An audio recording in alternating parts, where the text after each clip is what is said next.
सज्जन मिलिया। नानक नाम मिले तां जीवा, तन मन थीवै हरिया। सतनाम वाहेगुरु।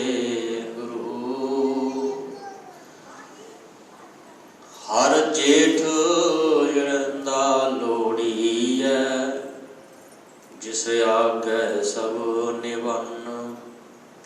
हर सज्जन दावन लगिया, किसै न दीपन।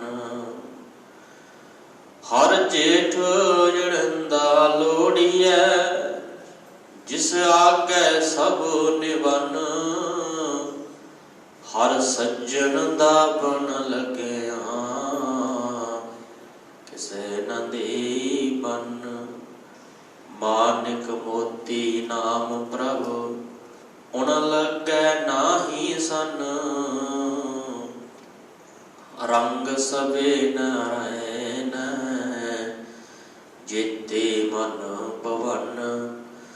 जो हर लोड़े सो करे, सोए जी करन।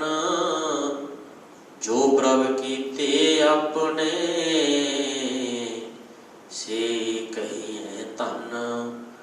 अपन लिए जे मिले, विछड़ क्यों रोवन।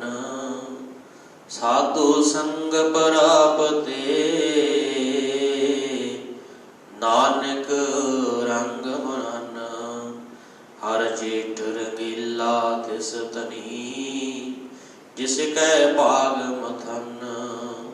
हर जेठ रंगीला तिस तनी, जिसकै भाग मथन। वाहिगुरु जी का खालसा, वाहिगुरु जी की फतेह। परम सन्मानयोग जावर शातिर तख्त दे मालिक शब्द गुरु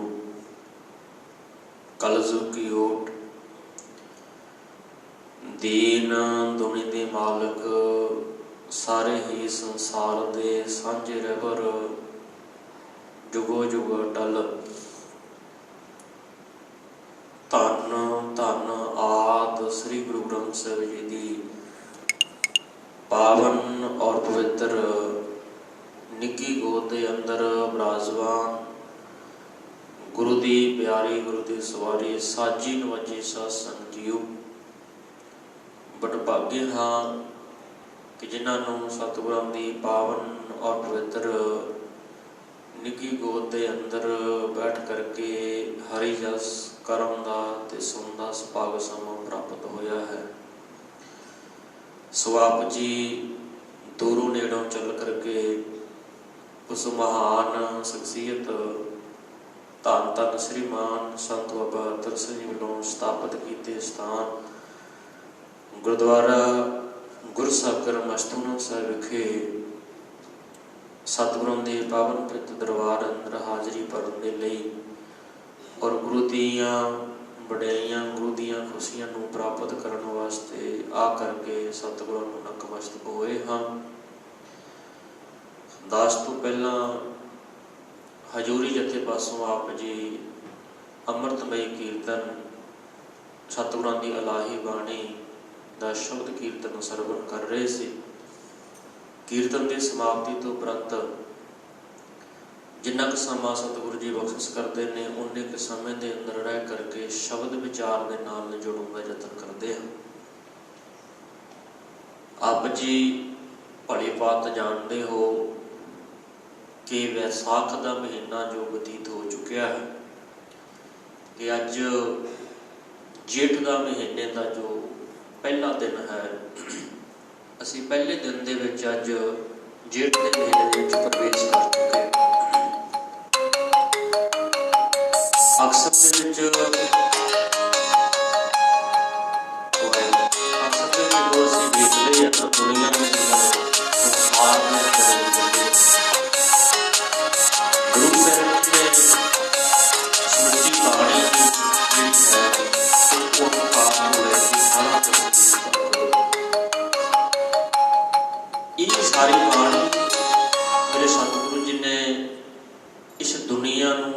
ਸੰਸਾਰ ਨੂੰ ਸੇਧ ਦੇਣ ਵਾਸਤੇ ਤੇ ਸਿੱਖਿਆ ਦੇਣ ਵਾਸਤੇ ਜਿਹੜੀ ਉਚਾਰਨ ਕੀਤੀ ਹੈ।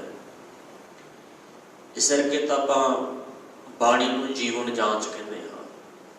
ਭਾਵ ਕੀ ਹੈ ਕਿ ਬਾਣੀ ਸਾਨੂੰ ਜੀਵਨ ਜਿਉਣਾ ਸਿਖਾਉਂਦੀ ਹੈ। ਦੁਨੀਆ ਦੇ ਵਿੱਚ, ਸੰਸਾਰ ਦੇ ਅੰਦਰ ਅਸੀਂ ਕਿਸੇ ਤਰ੍ਹਾਂ ਰਹਿਣਾ ਹੈ, ਕਿਵੇਂ ਰਹਿਣਾ, ਕੀ ਕਰਨਾ ਹੈ, ਕਿਸ ਤਰ੍ਹਾਂ ਦਾ ਹੈ। ਤੇ ਜਦੋਂ ਸਮਾਜ ਦੇ ਵਿੱਚ ਵਿਚਰਦੇ ਆ ਨਾ, ਸਮਾਜ ਦੇ ਵਿੱਚ ਵਿਚਰਦਿਆਂ ਬਹੁਤ ਸਾਰੀਆਂ ਚੀਜ਼ਾਂ ਜਿਹੜੀਆਂ ਸਾਡੇ ਸਾਹਮਣੇ ਆ ਜਾਂਦੀਆਂ ਨੇ। ਅਸੀਂ ਜਿਨ੍ਹਾਂ ਨੂੰ ਪਕੜ ਦੇ ਵਿੱਚ ਲੈ ਕੇ ਆਉਂਦੇ ਹਾਂ, ਵੇਖਦੇ ਹਾਂ ਵੀ ਅਸੀਂ ਕੀ ਕਰ ਰਹੇ। ਆਪਾਂ ਬਹੁਤਾ ਵਿਸਥਾਰ 'ਚ ਨਾ ਜਾਈਏ, ਸਮਾਂ ਬੜਾ ਸੀਮਿਤ ਹੈ। 10 ਤੋਂ ਬਾਅਦ ਹਜ਼ੂਰੀ ਜੱਥੇ ਨੇ ਫਿਰ ਕੀਰਤਨ ਕਰਨਾ ਹੈ।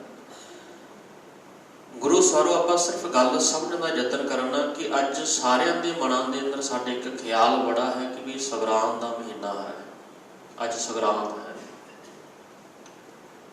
ਪਰ ਜਦੋਂ ਅਸੀਂ ਸੰਗਰਾਂਦ ਨੂੰ ਵੇਖਣ ਦਾ ਯਤਨ ਕਰਦੇ ਹਾਂ ਵੀ ਅਸਲ ਦੇ ਵਿੱਚ ਸੰਗਰਾਂਦ ਹੈ ਕੀ ਹੈ, ਇਹਨੂੰ ਸਮਝਣ ਦਾ ਯਤਨ ਕਰੀਏ। ਸੰਗਰਾਂਦ ਸ਼ਬਦ ਜਿਹੜਾ ਨਾ, ਤੇ ਇਹਨੂੰ ਅਸੀਂ ਸਮਝਣਾ ਹੈ ਵੀ ਸੰਗਰਾਂਦ ਸ਼ਬਦ ਜਿਹਦੇ ਸਾਨੂੰ ਸਮਝ ਲੱਗ ਗਈ ਤੇ ਉਹਦੇ ਫਿਰ ਸਾਨੂੰ ਗੁਰਬਾਣੀ ਦੀ ਵੀ ਸਮਝ ਲੱਗ ਜਾਏ। ਅਸੀਂ ਹੁਣ ਤੱਕ ਹਾਲ ਸਮੇਂ ਤੱਕ ਅਸੀਂ ਸੰਗਰਾਂਦ ਦੇ ਮਹੀਨੇ ਨੂੰ ਪਵਿੱਤਰ ਦਿਹਾੜਾ ਹੀ ਮੰਨਦੇ ਹਾਂ ਵੀ ਅੱਜ ਪਵਿੱਤਰ ਦਿਹਾੜਾ ਹੈ, ਅੱਜ ਚੰਗਾ ਦਿਨ ਹੈ। ਬੇਸ਼ੱਕ ਦੇ ਗੁਰੂ ਜੀ ਕਹਿੰਦੇ ਮਹਾਦਿਵਸ ਮੂਰਤ ਭਲੇ ਜਿਹਨੂੰ ਕੋ ਨਦਰ ਕਰੇ। ਉਹ ਕਹਿੰਦੇ ਵੀ ਉਹ ਦਿਨ ਚੰਗਾ ਸੁਭਾਵਾ ਜਿੱਥੇ ਗੁਰੂ ਦੀ ਕਿਰਪਾ ਹੋ। ਪਰ ਅਸੀਂ ਇਹ ਮੰਨ ਕੇ ਚੱਲਦੇ ਹਾਂ। ਅੱਜ ਬਹੁਤ ਸਾਰੇ ਜਿਹੜੇ ਅਸੀਂ ਇਹ ਮੰਨ ਕੇ ਵੀ ਪ੍ਰਸਾਦ ਕਰਾ ਲਈਏ, ਅਰਦਾਸ ਕਰਾ ਲਈਏ ਵੀ ਅੱਜ ਮਤਲਬ ਕਿ ਸੰਗਰਾਂਦ ਦਾ ਦਿਹਾੜਾ ਹੈ, ਸੰਗਰਾਂਦ ਦਾ ਮਹੀਨਾ ਹੈ। ਪਰ ਸਾਨੂੰ ਨਹੀਂ ਪਤਾ ਸੰਗਰਾਂਦ ਹੈ ਕੀ ਹੈ, ਸੰਗਰਾਂਦ ਕਿਹਨੂੰ ਕਹਿੰਦੇ, ਕਿੱਥੋਂ ਸ਼ੁਰੂ ਹੋਈ, ਕਿਹਨੇ ਚਲਾਈ। ਥੋੜਾ ਜਿਹਾ ਸਮਝਣ ਦਾ ਯਤਨ ਕਰਿਓ ਕਿ ਸੰਗਰਾਂਦ ਇੱਕ ਸੰਸਕ੍ਰਿਤ ਭਾਸ਼ਾ ਦਾ ਸ਼ਬਦ ਹੈ ਸ਼ੁਕਰਾਂਤ, ਜਿਹਨੂੰ ਸ਼ਬਦ ਕਿਹਾ ਜਾਂਦਾ ਸੁਕ੍ਰਾਂਤੀ। ਸਕ੍ਰਾਂਤੀ ਦਾ ਅਰਥ ਹੁੰਦਾ ਹੈ ਬਦਲਾਓ, ਪਰਿਵਰਤਨ, ਜਿਹਦਾ ਅਰਥ ਹੈ ਪਰਿਵਰਤਨ। ਇਹ ਉਸ ਸਮੇਂ ਸਕ੍ਰਾਂਤੀ ਸ਼ਬਦ ਵਰਤਿਆ ਗਿਆ ਵੀ ਜਿਹੜੇ ਲੋਕ ਸੂਰਜ ਦੇ ਪੁਜਾਰੀ ਸਨ, ਸੂਰਜ ਨੂੰ ਮੰਨਣ ਵਾਲੇ। ਸੂਰਜ ਨੂੰ ਕਿਉਂ ਮੰਨਦੇ ਸੀ, ਉਹ ਵੀ ਇੱਕ ਕਾਰਨ ਹੈ। ਸੂਰਜ ਦੇ ਪੁਜਾਰੀ, ਸੂਰਜ ਨੂੰ ਮੰਨਣ ਵਾਲੇ, ਸੂਰਜ ਦੀ ਪੂਜਾ ਕਰਨ ਵਾਲੇ, ਕਿ ਉਹ ਲੋਕਾਂ ਨੇ ਇਹ ਚੀਜ਼ਾਂ ਜਿਹੜੀਆਂ ਪ੍ਰਚਲਿਤ ਕੀਤੀਆਂ ਵੀ ਭਾਈ ਅੱਜ ਜਿਹੜਾ ਸੂਰਜ ਹੈ ਉਹ ਆਪਣੇ ਇੱਕ ਘਰ ਨੂੰ ਛੱਡ ਕੇ ਦੂਜੇ ਘਰ ਦੇ ਵਿੱਚ ਪ੍ਰਵੇਸ਼ ਕਰਦਾ।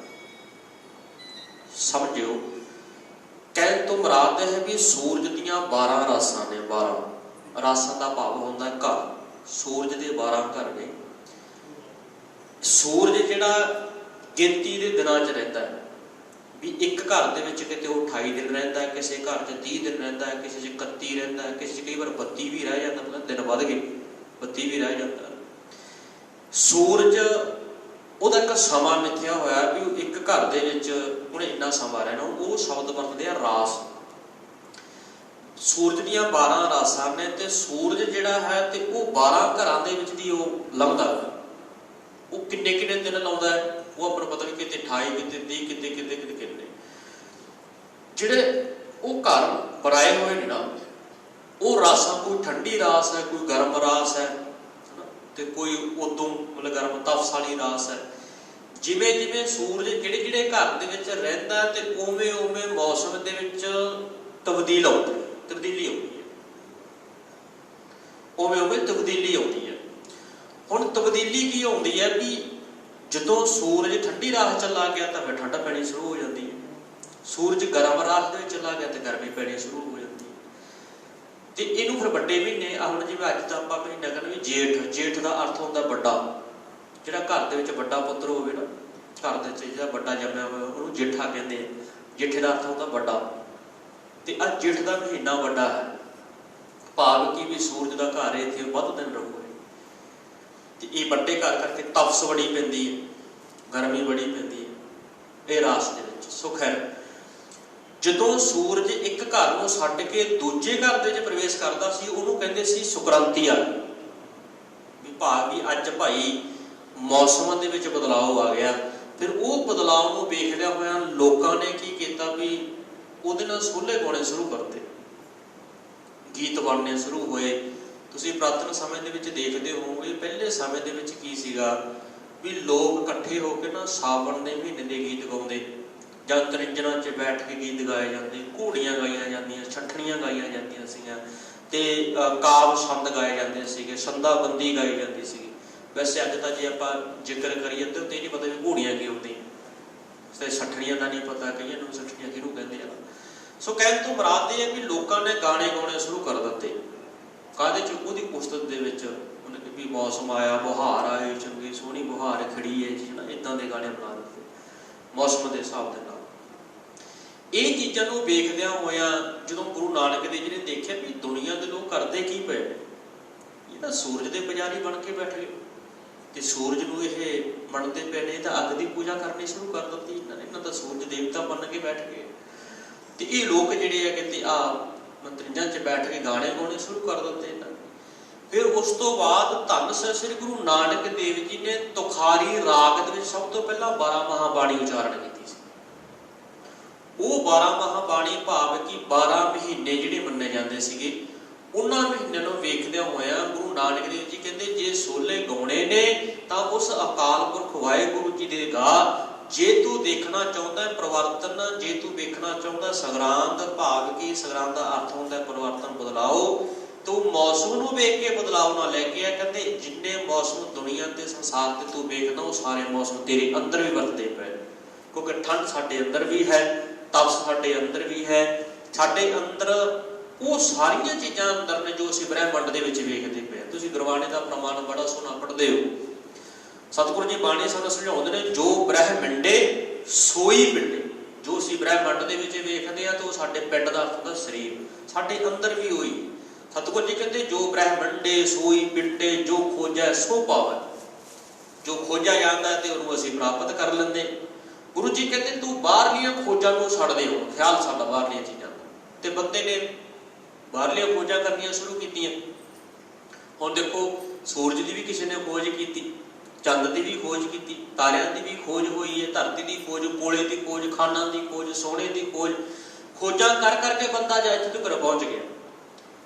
ਸਤਿਗੁਰੂ ਜੀ ਸਾਨੂੰ ਸਮਝਾਉਂਦੇ ਨੇ, ਕਹਿੰਦੇ ਬਾਹਰਲੀਆਂ ਖੋਜਾਂ ਨੂੰ ਛੱਡ ਕੇ ਆਪਣੇ ਅੰਦਰ ਦੀ ਖੋਜ ਨਾਲ ਜੁੜਨ ਯਤਨ ਕਰ।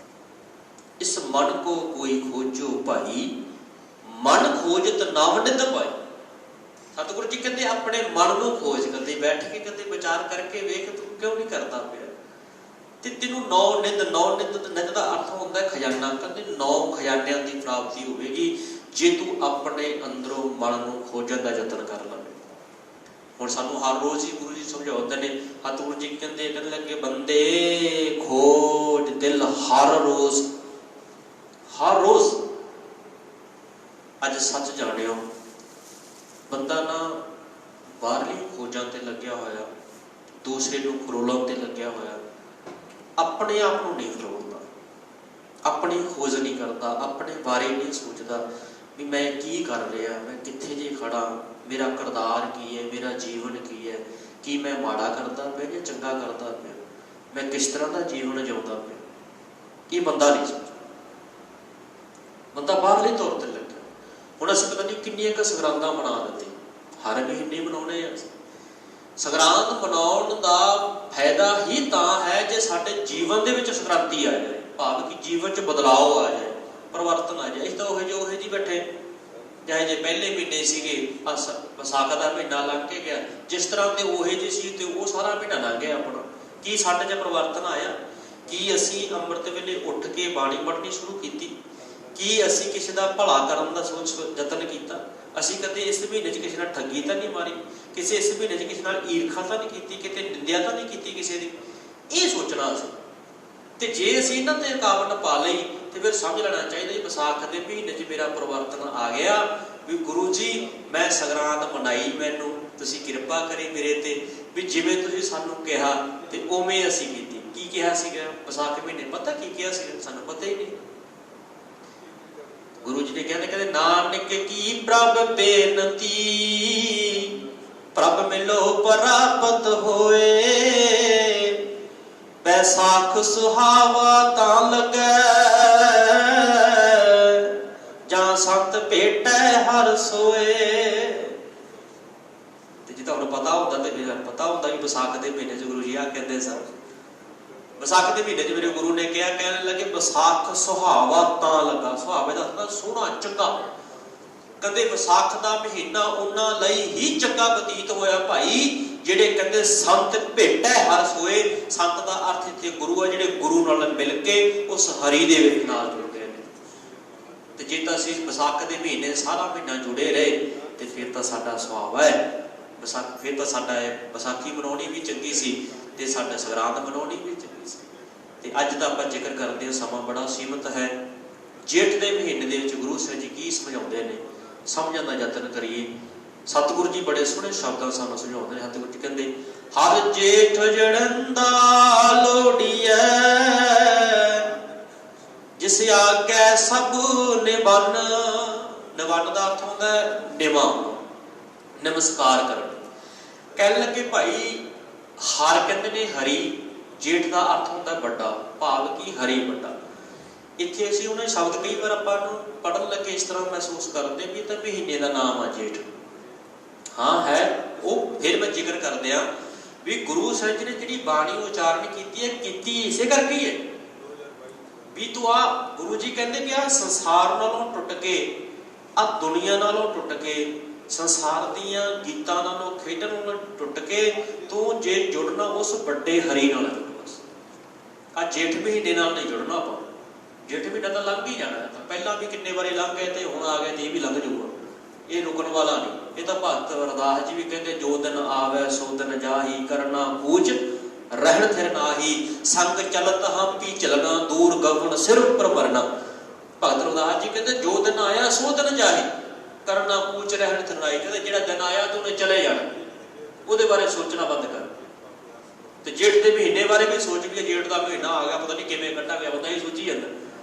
ਕਹਿੰਦੇ ਛੱਡ ਤੂੰ, ਜੇਠ ਦਾ ਮਹੀਨਾ ਬੜਾ ਸੋਹਣਾ ਨਿਕਲੇਗਾ। ਕਿਵੇਂ ਨਿਕਲੇਗਾ? ਕਹਿੰਦੇ ਬਸ ਇੱਕ ਉਪਰਾਲਾ ਕਰਨ ਦਾ ਯਤਨ ਕਰ, ਜਿਹਦੇ ਅੱਗੇ ਸਾਰੇ ਸੀਸ ਨਵਾਉਂਦੇ ਨੇ ਉਸ ਵੱਡੇ ਅੱਗੇ ਕਹਿੰਦੇ ਤੂੰ ਵੀ ਸੀਸ ਨਵਾ। ਹਰ ਜੇਠ ਜੜਿੰਦਾ ਲੋੜੀਐ, ਜਿਸ ਆਗੈ ਸਭ ਨਵਨ।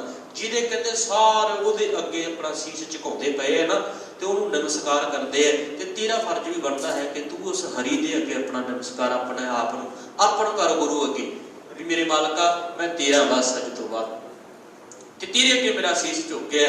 ਤੇ ਨਾਲ ਹੀ ਫਿਰ ਯਤਨ ਕਰਦੇ ਪਏ। ਸਤਿਗੁਰੂ ਜੀ ਕਹਿਣ ਲੱਗੇ, ਹਰ ਸੱਜਣ ਦਾ ਬਣ ਲੱਗਿਆ, ਕਿਸੇ ਨਾ ਦੇਈ ਬਨ। ਹੁਣ ਇੱਥੇ ਬੰਨ ਦਾ ਅਰਥ ਜਿਹੜਾ ਹੈ ਉਹ ਇਹ ਹੈ ਵੀ ਜਦੋਂ ਜੰਮਾਂ ਦੀ ਮਾਰ ਪੈਂਦੀ ਹੈ ਨਾ,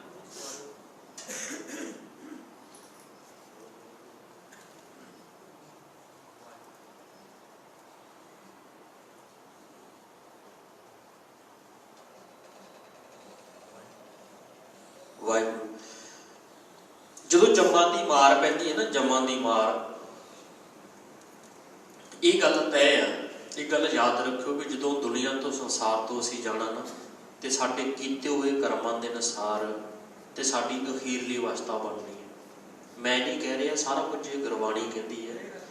ਸਤਿਗੁਰੂ ਜੀ ਇੱਥੋਂ ਤੱਕ ਕਹਿੰਦੇ ਨੇ ਵੀ ਜਿਹੜਾ ਬੰਦਾ ਦੁਨੀਆ ਤੇ ਸੰਸਾਰ ਤੇ ਆਪਣੇ ਆਪ ਨੂੰ ਵੱਡਾ ਕਹਾਉਂਦਾ, ਠੱਗੀਆਂ ਮਾਰਦਾ, ਹੋਰ ਕਰਦਾ, ਬੜਾ ਕੁਝ ਕਰਦਾ, ਕਹਿੰਦੇ ਉਹਦੇ ਨਾਲ ਫਿਰ ਮਤਲਬ ਕਿ ਪੈਰਾਂ ਦੇ ਵਿੱਚ ਬੇੜੀਆਂ ਲਾ ਕੇ ਤੇ ਸੰਗਲ ਲਾ ਕੇ ਉਹਨੂੰ ਲੈ ਕੇ ਜਾਇਆ ਜਾਂਦਾ। ਗੁਰਬਾਣੀ ਇਸ ਗੱਲ ਨੂੰ ਮਤਲਬ ਕਿ ਜਿਹੜਾ ਤੁਸੀਂ ਅਕਸਰ ਹੀ ਆਸਾ ਦੀ ਵਾਰ ਦੀ ਵਿੱਚ ਬਾਣੀ ਦੇ ਵਿੱਚ ਪੜ੍ਹਦੇ ਹੋ ਵੀ ਵੱਡਾ ਹੋਇਆ ਦੁਨੀਦਾਰ ਗਲ ਸੰਗਲ ਘੱਤ ਚਲਾਇਆ, ਆਗਿਆ ਕਰਨੇ ਕੀਰਤ ਬਾਜੀ ਹੈ, ਵੇ ਲੇਖਾ ਕਰ ਸਮਝਾਇਆ। ਇਹ ਗੁਰੂ ਸਾਹਿਬ ਜੀ ਬਾਣੀ ਸਮਝਾਉਂਦੇ ਆ ਵੀ ਜਿਹੜਾ ਆਪਣਾ ਵੱਡਾ ਹੋਇਆ ਦੁਨੀਦਾਰ, ਵੱਡਾ ਕਹਾਉਂਦਾ ਸੀ ਆਪਣੇ ਆਪ ਨੂੰ, ਕਹਿੰਦੇ ਭਾਈ ਆ ਜਾ ਹੁਣ ਤੇਰਾ ਹਾਲ ਕੀ ਹੈ।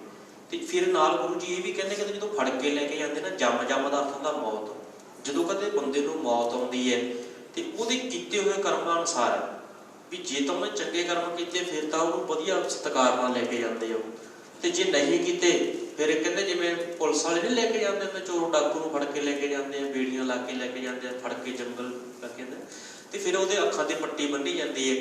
ਪੱਟੀ ਬੰਨ੍ਹ ਕੇ ਫਿਰ ਉਹਨੂੰ ਇਹ ਵੀ ਨਹੀਂ ਪਤਾ ਹੁੰਦਾ ਮੈਨੂੰ ਕਿਹੜੀ ਜੇਲ੍ਹ 'ਚ ਲੈ ਕੇ ਜਾਂਦੇ ਨੇ। ਉਹ ਕਈਆਂ ਨੂੰ ਤਾਂ ਜੇਲ੍ਹਾਂ ਦਾ ਵੀ ਨਹੀਂ ਪਤਾ ਵੀ ਕਿੱਥੇ ਲੈ ਗਏ ਸਾਡੇ ਮੁੰਡੇ ਨੂੰ, ਕੀ ਕਰਿਆ। ਇਹੋ ਗੱਲ ਗੁਰੂ ਸਾਹਿਬ ਸਮਝਾਉਂਦੇ ਨੇ। ਦੇਖੋ ਮੈਂ ਫਿਰ ਕਹਿੰਦੇ ਆ ਵੀ ਸੰਸਾਰ ਨੂੰ ਵੇਖ ਕੇ ਹੀ ਗੁਰੂ ਨੇ ਬਾਣੀ ਉਚਾਰਨ ਕੀਤੀ। ਸਤਿਗੁਰੂ ਜੀ ਕਹਿੰਦੇ, ਪਕੜ ਚਲਾਏ ਨ ਦੂਤ ਜਮ, ਕਿਸੇ ਨਾ ਦੇਨੀ ਭੇਤ।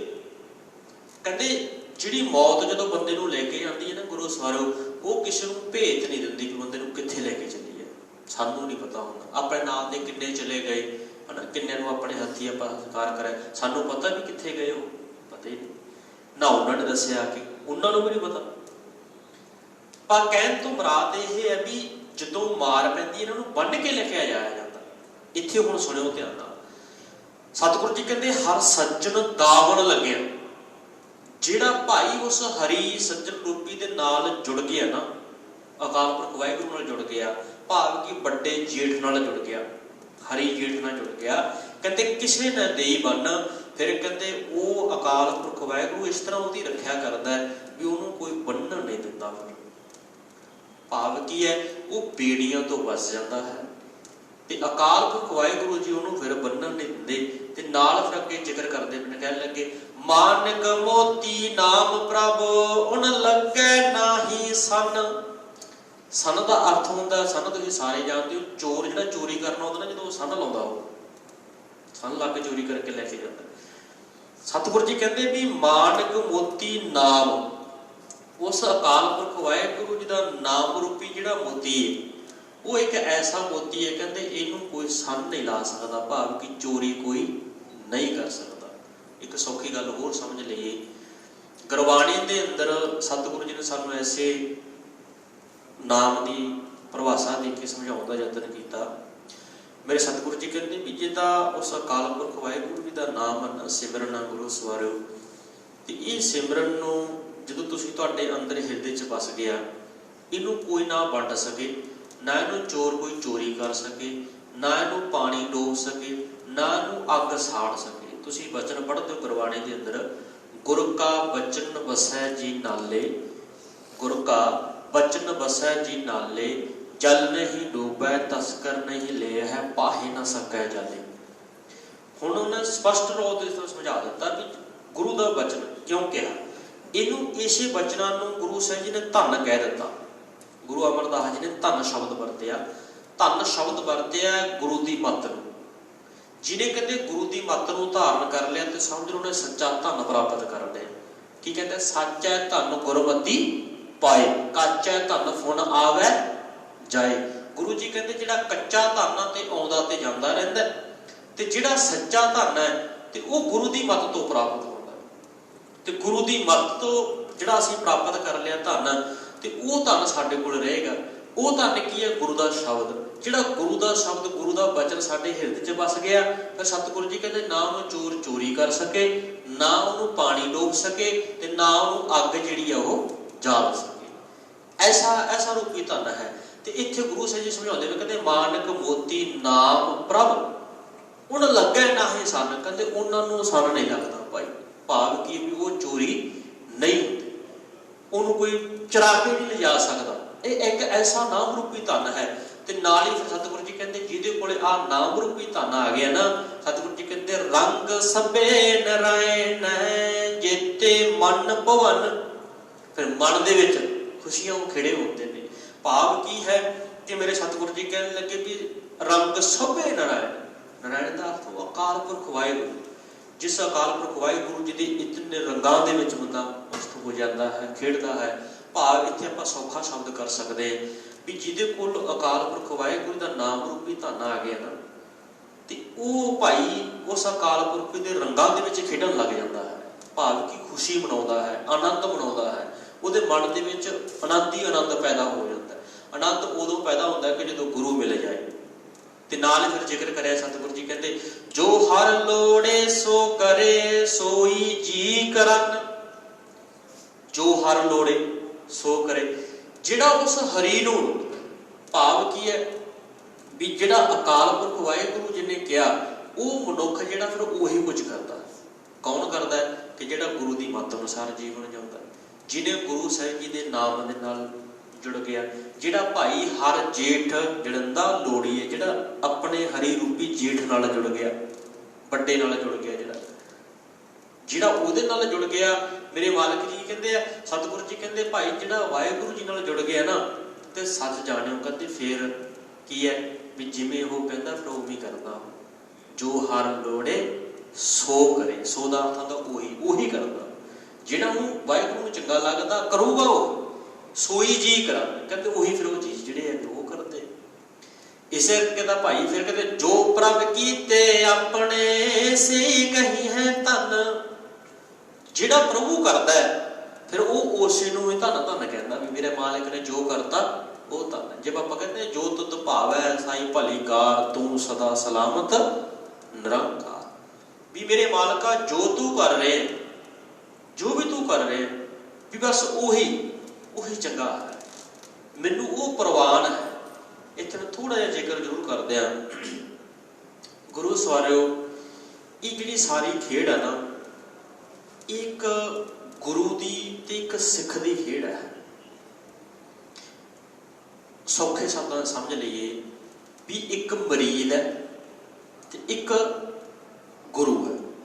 ਮਰੀਦ ਦਾ ਅਰਥ ਹੁੰਦਾ ਚੇਲਾ, ਸਿੱਖ ਕਹਿ ਦਈਏ ਚੇਲਾ ਕਹਿ ਦਈਏ। ਇੱਕ ਗੁਰੂ ਤੇ ਮਰੀਦ ਦੀ ਕਹਾਣੀ ਨੂੰ ਇਹ ਬਿਆਨ ਕਰਦਾ ਹੈ ਸ਼ਬਦ ਟੋਟਲ ਜਿਹੜਾ ਹੈਗਾ, ਵੀ ਜਿਹੜਾ ਗੁਰੂ ਦਾ ਸਿੱਖ ਹੈ ਭਾਵ ਗੁਰੂ ਦਾ ਜਿਹੜਾ ਮਰੀਦ ਹੈ ਵੀ ਉਹਦੀ ਅਵਸਥਾ ਕਿਸ ਤਰ੍ਹਾਂ ਦੀ ਬਣਦੀ ਹੈ, ਉਹ ਆਪਣੀ ਅਵਸਥਾ ਬਣਾਉਣ ਦੇ ਲਈ ਉਹਨੂੰ ਕਰਨਾ ਕੀ ਪੈਂਦਾ।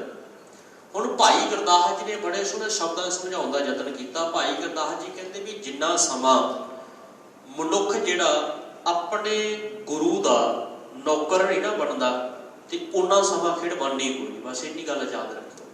ਭਾਈ ਗੁਰਦਾਸ ਜੀ ਦੇ ਬਚਨ ਨੇ, ਬੜੇ ਸੋਹਣੇ ਬਚਨ ਨੇ। ਭਾਈ ਗੁਰਦਾਸ ਜੀ ਕਹਿੰਦੇ ਗੋਲਾ ਮੁੱਲ ਖਰੀਦ ਕਾਰੇ ਜੋਗਣਾ, ਨਾ ਤਿਸ ਭੁੱਖ ਨਾ ਨੀਂਦ ਨਾ ਖਾਣਾ ਸੋਗਣਾ। ਇਹ ਦੋ ਪੰਗਤੀ ਹੈ, ਵੈਸੇ ਪੂਰਾ ਸ਼ਬਦ ਹੈ ਉਹਨਾਂ ਦਾ ਭਾਈ ਗੁਰਦਾਸ ਜੀ ਦਾ ਵੀ ਮੁਰਦਾ ਹੋਏ ਮਰੀਦ ਨਾ ਗੱਲੀ ਹੋਵਣਾ, ਸਾਵਰ ਸਿੱਧਕ ਸ਼ਹੀਦ ਭਰਮ ਭੁੱਖ ਹੋਵਣਾ, ਗੋਲਾ ਮੁੱਲ ਖਰੀਦ ਕਾਰੇ ਜੋਗਣਾ, ਨਾ ਤਿਸ ਭੁੱਖ ਨਾ ਨੀਂਦ ਨਾ ਖਾਣਾ ਸੋਗਣਾ, ਪੀਣ ਹੋਏ ਜੀਤ ਪਾਣੀ ਢੋਵਣਾ, ਪੱਖੇ ਦੀ ਤਕਦੀਤ ਪਗਮਲ ਧੋਵਣਾ, ਸੇਵਕ ਹੋਏ ਸੰਜੀਦ ਨਾ ਹੱਸ ਨਾ ਰੋਵਣਾ, ਦਰ ਦਰਵੇਸ਼ ਰਸ਼ੀਸ ਬਿਰਮ ਰਸ ਭੋਗਣਾ। ਇਹ ਪੂਰੀ ਵਾਰ ਹੈ ਭਾਈ ਗੁਰਦਾਸ ਜੀ ਦੀ।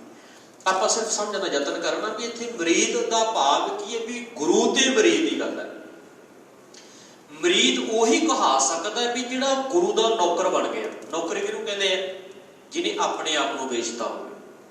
ਸੌਖਾ ਜਿਹਾ ਸਮਝ ਲਈਏ, ਘਰਾਂ ਦੇ ਵਿੱਚ ਕਈ ਵਾਰ ਨੌਕਰ ਰੱਖੇ ਹੁੰਦੇ ਨੇ, ਆਪਾਂ ਉਹਨਾਂ ਨੂੰ ਕੀ ਕਰਦੇ ਵੀ ਆਪਾਂ ਭਾਈ ਉਹਨੂੰ ਕਹਿੰਦਾ ਵੀ ਲੈ ਭਾਈ ਆ 60,000 ਰੁਪਏ ਤੈਨੂੰ ਦਿੱਤਾ ਵੀ ਤੂੰ ਜਿਹੜਾ ਗਾ ਸਾਡੇ ਘਰ ਦੇ ਵਿੱਚ ਕੰਮ ਕਰਨਾ, ਬਸ ਜਿਵੇਂ ਤੈਨੂੰ ਅਸੀਂ ਕਹਾਂਗੇ ਉਵੇਂ ਤੂੰ ਕਰਨਾ। ਉਹ ਕਹਿੰਦਾ ਠੀਕ ਹੈ ਜੀ, ਉਹਨੇ ਵੇਚਤਾ ਆਪਣੇ ਆਪ ਨੂੰ। ਹੁਣ ਨੌਕਰ ਦੀ ਇਹ ਮਜਾਲ ਨਹੀਂ ਵੀ ਨੌਕਰ ਕਿਸੇ ਕੰਮ ਨੂੰ ਜਵਾਬ ਦੇ ਦੇ, ਮਾਲਕ ਨਹੀਂ ਦੇ ਸਕਦਾ ਕਿਉਂਕਿ ਉਹਨੇ ਵੇਚਤਾ। ਜੇ ਮਾਲਕ ਨੇ ਕਹਿੰਦਾ ਵੀ ਚੱਲ ਭਾਈ ਚੱਲੀਏ ਖੇਤ ਨੂੰ ਜਾਣਾ ਤਾਂ ਉਹਨੇ ਉੱਧਰੋਂ ਤੁਰ ਪੈਣਾ। ਜੇ ਘਰ ਦੇ ਨੇ ਕਿਸੇ ਨੇ ਕਹਿੰਦਾ ਵੀ ਆਹ ਕੰਮ ਕਰਕੇ ਜਾ, ਪਹਿਲਾਂ ਉਹਨੇ ਵਿਚਾਰੇ ਨੂੰ ਉਹ ਕਰਨ ਲੱਗ ਜਾਣਾ। ਕਿਸੇ ਨੇ ਕਹਿੰਦਾ ਮੈਨੂੰ ਪਾਣੀ ਫੜਾ ਦੇ, ਪਾਣੀ ਫੜਾ ਦੇਣਾ। ਕਿਸੇ ਨੇ ਕੁਝ ਕਿਹਾ, ਕਿਸੇ ਨੇ ਕੁਝ ਕਿਹਾ। ਨੌਕਰ ਦਾ ਕੰਮ ਹੈ ਨੌਕਰੀ ਕਰਨੀ, ਉਹਨੇ ਸਾਰੇ ਕੰਮ ਜਿਹੜੇ ਹੈ ਆਪ ਕਰਨੇ ਆ। ਤੇ ਨੌਕਰ ਜਿਹੜਾ ਉਹ ਇਹ ਜਵਾਬ ਨਹੀਂ ਦਿੰਦਾ ਵੀ ਮੈਂ ਤਾਂ ਪਹਿਲਾਂ ਉਹ ਕੰਮ ਕਰੂ ਜੀ ਮੈਂ ਫਿਰ ਬਾਅਦ ਚ ਕਰਨਾ, ਐਂ ਨਹੀਂ ਕਹਿ ਸਕਦਾ। ਉਹਨੇ 7 ਵਚਨ ਕਹਿ ਕੇ ਕੰਮ ਕਰਨ ਲੱਗ ਜਾਣਾ। ਇੱਥੇ ਮੈਂ ਗੱਲ ਤਾਂ ਸਾਂਝੀ ਕੀਤੀ ਹੈ ਵੀ ਸਤਿਗੁਰੂ ਜੀ ਵੀ ਸਾਨੂੰ ਇਹੀ ਚੀਜ਼ ਸਮਝਾਉਂਦੇ ਨੇ ਵੀ ਤੂੰ ਆਪਣੇ ਮਾਲਕ ਦਾ ਨੌਕਰ ਬਣ ਜਾ। ਬਸ ਨੌਕਰ ਕਿਵੇਂ ਬਣੇਗਾ? ਤੂੰ ਆਪਣੇ ਆਪ ਨੂੰ ਗੁਰੂ ਨੂੰ ਵੇਚ ਦੇ। ਵੇਚਣਾ ਕੀ ਹੈ? ਮਨ ਵੇਚੈ ਸਤਿਗੁਰ ਕੇ ਪਾਸ। ਆਪਣਾ ਮਨ ਜਿਹੜਾ ਹੈ ਤੇ ਗੁਰੂ ਦੇ ਚਰਨਾਂ ਦੇ ਵਿੱਚ ਨਸਾਵਰ ਕਰ ਦੇ ਤੇ ਫਿਰ ਕੀ ਹੈ? ਜੋ ਗੁਰ ਕਹੈ ਸੋ ਸਾਰ ਕਮਾਵੋ, ਗੁਰ ਕੀ ਕਰਨੀ ਕਾਹੇ ਦਾ। ਜੋ ਤੈਨੂੰ ਗੁਰੂ ਨੇ ਕਹਿ ਦਿੱਤਾ ਨਾ ਤੇ ਉਹਨੂੰ ਸਵੀਕਾਰ ਕਰਕੇ ਸਿਰ ਮੱਥੇ ਪ੍ਰਵਾਨ ਕਰ ਲਈ। ਉੱਥੇ ਫਿਰ ਕਿੰਤੂ ਪ੍ਰੰਤੂ ਨਹੀਂ। ਇੱਕ ਗੱਲ ਯਾਦ ਰੱਖੋ, ਇਤਿਹਾਸ ਇਸ ਗੱਲ ਦਾ ਗਵਾਹ। ਜੇ ਮੈਂ ਗਲਤ ਹੋਵਾਂ ਤੁਸੀਂ ਮੈਨੂੰ ਜਦੋਂ ਮਰਜ਼ੀ ਕਹਿ ਸਕਦੇ ਹੋ ਵੀ ਇਤਿਹਾਸ ਇਸ ਗੱਲ ਦਾ ਗਵਾਹ ਗਾ ਵੀ ਸਿੱਖੀ ਉਹਨਾਂ ਨੇ ਪ੍ਰਾਪਤ ਕੀਤੀ ਜਿਹੜੇ ਗੁਰੂ ਦੇ 7 ਵਚਨਾਂ ਦੇ ਅਧਿਕਾਰੀ ਸੀਗੇ। ਇਹ ਗੱਲ ਯਾਦ ਰੱਖਿਓ। 7 ਵਚਨਾਂ ਦਾ ਅਧਿਕਾਰੀ ਕੀ ਸੀਗਾ? ਜੇ ਭਾਈ ਲੈਣੇ ਨੂੰ ਗੁਰੂ ਨਾਨਕ ਦੇਵ ਜੀ ਨੇ ਕਹਿਤਾ ਨਾ ਵੀ ਘਾਹ ਦੀ ਚੋਰ ਰਹੀ ਪੰਡਾ ਵੀ ਲੈਣੇ ਚੱਕ ਕੇ ਸਿਰ ਤੇ ਰੱਖ ਲਾ, ਆਪਾਂ ਘਰ ਲੈ ਕੇ ਚੱਲਣੀ ਹੈ, ਤੇ ਉਹਨਾਂ ਨੇ ਇਹ ਨਹੀਂ ਕਿਹਾ ਵੀ ਮੇਰੇ ਸਿਰ ਖਰਾਬ ਹੋ ਜਾਊਗਾ ਚੱਕ ਕੇ ਸਿਰ ਤੇ ਰੱਖ ਲਈ। ਜੇ ਕਹਿ ਦਿੱਤਾ ਵੀ ਗੰਦੇ ਨਾਲੇ 'ਚ ਕਟੋਰਾ ਸੁੱਟਿਆ ਪਿਆ ਵੀ ਲੈਣੇ ਕੱਢ ਕੇ ਲਿਆ, ਥਣੇ ਕੱਪੜੇ ਸਾਲ ਮਾਰਤੀ ਕੱਢ ਕੇ ਲਿਆ ਕੇ ਰੱਖਦਾ। ਜੇ ਕਹਿੰਦਾ ਚੂਹੀ ਅੰਦਰ ਮਰੀ ਪਈ ਚੱਕ ਕੇ ਬਾਹਰ ਸੁੱਟ ਕੇ ਆਉਣੀ, ਚੱਕ ਕੇ ਹੱਥ ਨਾਲ ਚੂਹੀ ਬਾਹਰ ਸੁੱਟਿਆ। 7 ਵਚਨ ਦਾ ਅਧਿਕਾਰੀ ਜੋ ਗੁਰੂ ਨੇ ਕਿਹਾ। ਜਿਵੇਂ ਹੁਣ ਤੁਸੀਂ ਹੋਰ ਸੋਚੋ ਵੀ ਜਦੋਂ ਗੁਰੂ ਸਾਹਿਬ ਜੀ ਥੜਾ ਬਣਵਾ ਰਹੇ ਆ ਨਾ ਤੇ ਭਾਈ ਜੇਠਾ ਜੀ ਦੇ ਖੁਜੀ ਬਣਾਉਂਦੇ ਪਏ, ਮੀਂਹ ਪਈ ਜਾਂਦਾ ਤਾਂ ਬਣਾ ਦਿੰਦੇ। ਗੁਰੂ ਜੀ ਕਹਿੰਦੇ ਵਧੀਆ ਨਹੀਂ ਢਾਹ ਦਿਓ ਭਾਈ ਦੁਬਾਰੇ ਬਣਾਓ। ਉਹ ਫਿਰ ਬਣਾ ਦਿੰਦੇ, ਫਿਰ ਕਹਿੰਦੇ ਵਧੀਆ ਨੇ ਬਣਿਆ, ਢਾਓ ਭਾਈ ਦੁਬਾਰੇ ਬਣਾਓ। ਤੇ ਭਾਈ ਜੇਠਾ ਜੀ ਉਸ ਪ੍ਰੀਖਿਆ ਦੇ ਵਿੱਚੋਂ ਪਾਸ ਹੋਏ ਸੀ, ਤੇ ਦੂਜਾ ਜਿਹੜਾ ਨਾਲ ਦਾ ਸਿੱਖ ਸੀ ਨਾ, ਤੇ ਉਹਨੇ ਹੱਥ ਜੋੜ ਕੇ ਕਹਿੰਦਾ ਕਰਾ ਗੁਰੂ ਜੀ ਵੀ ਛੱਤ ਤੋਂ ਤਾਂ ਫਿਰ ਹੁਣ ਜੇ ਤੁਸੀਂ ਚਾਹੁੰਦੇ ਹੋ ਛੱਤ ਤੋਂ ਨਹੀਂ ਮੰਨਦਾ, ਫਿਰ ਹੁਣ ਅਸੀਂ ਨਹੀਂ ਬਣਾ ਸਕਦੇ, ਫਿਰ ਤੁਸੀਂ ਕਹਿੰਦਾ ਤੁਸੀਂ ਆਪ ਹੀ ਦੇਖ ਲਓ। ਬਹੁਤ ਸਾਰੀਆਂ ਘਟਨਾਵਾਂ ਜਿਹੜੀਆਂ ਇਤਿਹਾਸ ਦੇ ਵਿੱਚ ਸਾਨੂੰ ਮਿਲ ਜਾਂਦੀਆਂ ਗੁਰੂ ਸਵਰੂਪ, ਵੀ ਜੋ ਗੁਰੂ ਨੇ ਕਿਹਾ ਨਾ ਉੱਥੇ ਫਿਰ ਕਿੰਤੂ ਪਰੰਤੂ ਨਹੀਂ। ਜੇ ਗੁਰੂ ਨੇ ਕਹਿੰਦਾ ਵੀ ਧੁੱਪੇ ਖੜ ਜਾ, ਧੁੱਪੇ ਖੜ ਜਾ ਬਸ। ਜੇ ਗੁਰੂ ਨੇ ਕਹਿੰਦਾ ਸਾਵੇਂ ਖੜਨਾ, ਸਾਵੇਂ ਖੜਨਾ। ਸੱਤ ਵਚਨ ਦਾ ਅਧਿਕਾਰੀ ਜਿਹਨੂੰ ਕਹਿੰਦੇ ਆ।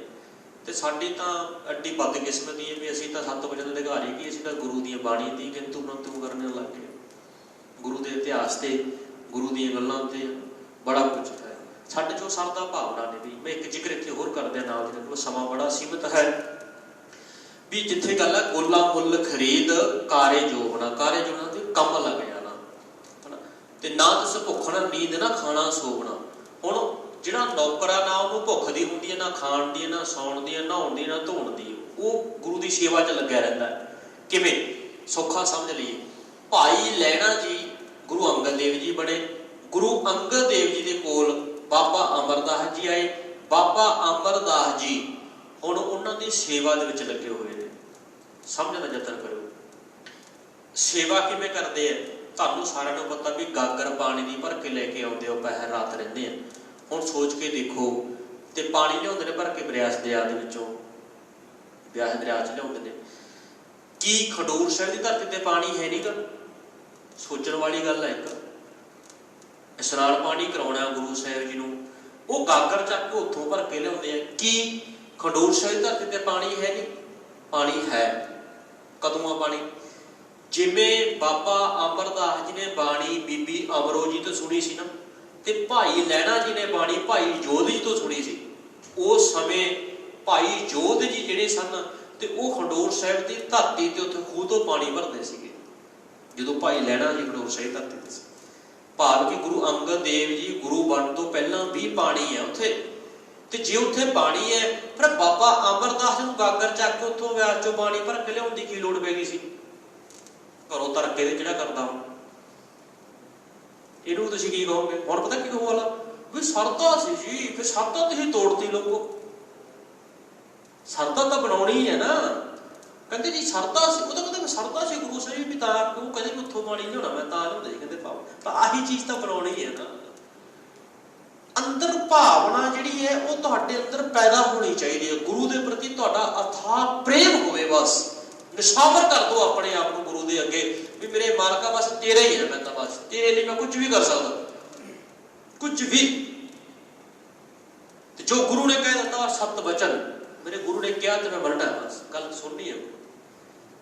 ਬਾਬਾ ਅਮਰਦਾਸ ਜੀ ਚੁੱਕ ਕੇ ਗਾਗਰ ਜਿਹੜੀ ਹੈ ਪਾਣੀ ਲੈ ਕੇ ਆਉਂਦੇ ਤੇ ਇਸ਼ਨਾਨ ਪਾਣੀ ਕਰਾਉਂਦੇ। ਹੁਣ ਯਾਦ ਰੱਖੋ ਕਿ ਵੀ ਪਹਿਰ ਰਾਤ ਰਹਿੰਦਿਆਂ ਲੈ ਕੇ ਆਉਂਦੇ ਨੇ। ਹੁਣ ਤੁਰ ਕੇ ਜਾਂਦੇ ਆ ਤੇ ਤੁਰ ਕੇ ਆਉਂਦੇ ਆ। ਇਹਦਾ ਭਾਵ ਵੀ ਸੌਂਦੇ ਕਿਹੜੇ ਵੇਲੇ ਹੋਣੇ ਆ?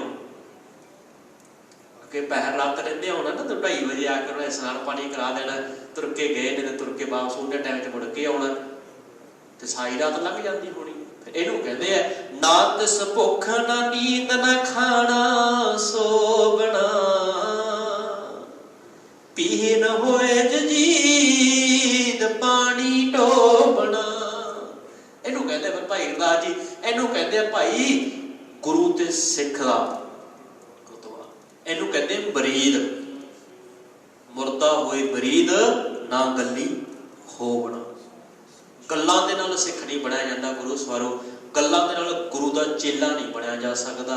ਇਹ ਤਾਂ ਆਪਣੇ ਆਪ ਨੂੰ ਨਸਾਵਰ ਕਰਨਾ ਪੈਣਾ, ਆਪਣੇ ਆਪ ਨੂੰ ਗੁਰੂ ਅੱਗੇ ਅਰਪਣ ਕਰਨਾ ਪੈਣਾ। ਜੋ ਗੁਰੂ ਨੇ ਕਿਹਾ ਸਿਰ ਮੱਥੇ ਪ੍ਰਵਾਨ ਕਰਨਾ ਪਏਗਾ, ਫੇਰ ਜਾ ਕੇ ਕਿਤੇ ਖੇਡ ਬਣਨੀ ਹੈ। ਇੱਥੇ ਵੀ ਸਤਿਗੁਰੂ ਜੀ ਹੀ ਸਾਨੂੰ ਆਪ ਸਮਝਾਉਂਦੇ ਪਏ ਨੇ। ਮੇਰੇ ਬਾਲਕ ਜੀ ਕੀ ਕਹਿੰਦੇ ਨੇ? ਧੰਨ ਸ੍ਰੀ ਸ੍ਰੀ ਗੁਰੂ ਅਰਜਨ ਦੇਵ ਜੀ ਸਤਿਗੁਰੂ ਜੀ ਕਹਿੰਦੇ ਲੱਗੇ, ਕਹਿੰਦੇ ਭਲਿਆ ਜੋ ਪ੍ਰਭ ਕੀਤੇ ਆਪਣੇ ਸੇ ਕਹੀ ਹੈ। ਤਾਂ ਜਿਹੜਾ ਮੇਰੇ ਪ੍ਰਭੂ ਨੇ ਕੀਤਾ ਹੈ, ਜੋ ਮੇਰਾ ਮਾਲਕ ਕਹੀ ਜਾ ਰਹੇ ਹੈ, ਬਸ ਉਸੇ ਜੀ ਧੰਨ ਧੰਨ ਕਹੀਏ ਵੀ ਮਾਲਕਾ ਤੂੰ ਹੀ ਕਰ ਰਿਹਾ ਜੋ ਕਰ ਰਿਹਾ, ਤੇਰਾ ਹੀ ਹੋ ਰਿਹਾ ਸਭ ਕੁਝ, ਤੇਰਾ ਹੁਕਮ ਆ। ਬਸ ਇਸੇ ਨੂੰ ਅਸੀਂ ਸਮਝਣਾ ਹੈ, ਇਸੇ ਨੂੰ ਅਸੀਂ ਪ੍ਰਵਾਨ ਕਰਨਾ ਹੈ। ਸੋ ਅਖੀਰ ਦੇ ਇਹ ਸ਼ਬਦ ਦੇ ਅਖੀਰ ਦੇ ਉੱਪਰ ਸਤਿਗੁਰੂ ਜੀ ਬੜੇ ਸੋਹਣੇ ਸ਼ਬਦਾਂ ਸਮਝਾਉਂਦੇ ਨੇ। ਮੈਂ ਸੰਖੇਪ ਗੱਲ ਕਰਦੇ ਹਾਂ, ਸਮਾਂ ਹੋ ਚੁੱਕਿਆ ਜੀ।